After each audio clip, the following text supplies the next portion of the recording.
বাঁকুড়ার ইন্দাসের এই ঘটনায় আব্দুল হাফিজের পরিবারের পাশে সিজেপি নেতারা। আব্দুল হাফিজের পাশে দাঁড়াতে বাঁকুড়ায় আসছেন ককরোচ জনতা পার্টির নেতারা। সোশ্যাল মিডিয়ায় পোস্ট অভিজিৎ দীপকে আশুতোষ রাঙ্কার। আব্দুল সরকারি স্কুলের খোঁজ খবর নিতে গিয়েছিলেন। বিজেপি দুষ্কৃতীদের মারধরে তার বাবার মৃত্যু হয়েছে বলে অভিযোগ। আব্দুলের পরিবারকে ন্যায় বিচার দিতে অঙ্কিত সুধীর সহ সিজেপি নেতারা বাঁকুড়া যাবেন। পশ্চিমবঙ্গের সমস্ত সিজেপি সমর্থকদের বাঁকুড়ায় আসার আহ্বান জানাচ্ছি।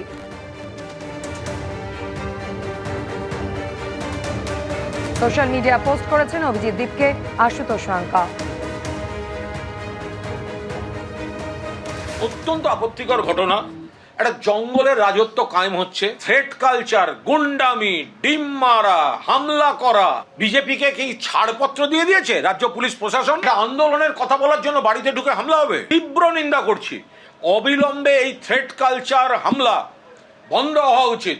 বাংলায় আগে সিপিএম এর সময় বহু আগে দেখেছি, রাগ হলেই খুন, সেইটা আবার বিজেপি ফিরিয়ে আনছে আরো মারাত্মক চেহারা নিয়ে। পুলিশকে আরো বেশি দলদাস হিসেবে ব্যবহার করা হচ্ছে। সাহস পাচ্ছে কি করে এরা যে আন্দোলনের কথা বলছে, এটা বাড়ির ভেতরে গিয়ে মারবে?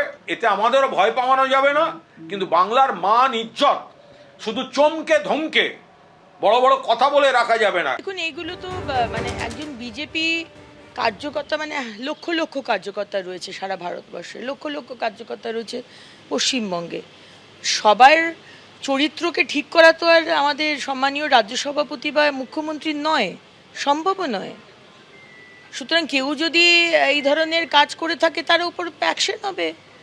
সে তো আর বিজেপি করে বলে, বিজেপির কর্মী বলে তো তাকে পুলিশ ছেড়ে দেবে না। একটা অন্য যে কোনো ক্রিমিনালকে যেভাবে দেখা হয় তাকেও সেইভাবেই দেখা হবে। মানে ট্যাগটা চলে এলো সে বিজেপির কার্যকর্তা। বিজেপি এগুলোকে মানে আর তোলাবাজি করুন আর এই খুন করুন, সে যত সমালোচনাই আমরা করি, আপনাকে কেউ খুন করার অধিকার দেয়নি। জুতো মারারই অধিকার আপনাকে কেউ দেয়নি, তো খুন করার অধিকার তো দূরের কথা। এগুলো আমরা বরদাস্ত করব না। একদম মানে স্ট্রিক্ট অ্যাকশন হবে। আমরা তৃণমূল নই যে তৃণমূলের ক্যাডারদের ঝান্ডা হাতে নিলেই সে রেপ করুক, খুন করুক, মোলেস্ট করুক সব মাফ হয়ে যেত। এটা বিজেপি পার্টি, আর আমরা সরকার গড়েছি, আর বিশাল ম্যান্ডেট দিয়ে আমাকে বাংলার মানুষ আমাদের এনেছেন। সুতরাং এখানে কোনো ক্ষমার জায়গাই নেই।